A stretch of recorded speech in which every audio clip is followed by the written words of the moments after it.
আপুনিও কাৰোবাক টকা ধাৰলৈ দিছে নেকি? টকা ধাৰলৈ দি উভতাই পোৱা নাই নেকি? তেনেহলে এই খবৰ আপোনাৰ বাবে।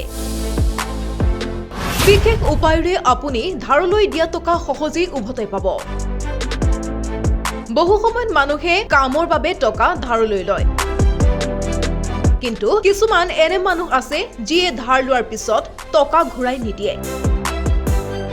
যদি কোনোবাই আপোনাৰ পৰা টকা ধাৰলৈ লৈছে আৰু সেই টকা ঘূৰাই দিয়া নাই, তেনেহলে এই খবৰ আপোনাৰ বাবে।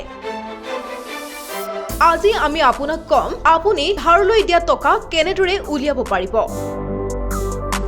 যেতিয়া এজন ব্যক্তিয়ে ধাৰ লোৱা টকা ঘূৰাই নিদিয়ে, তেওঁক বাৰে বাৰে ভালদৰে বুজাই দিয়াৰ পিছতো টকা দিবলৈ অস্বীকাৰ কৰে, ইয়াৰ পিছত আপুনি এজন উকিলৰ পৰা পৰামৰ্শ ল'ব পাৰে।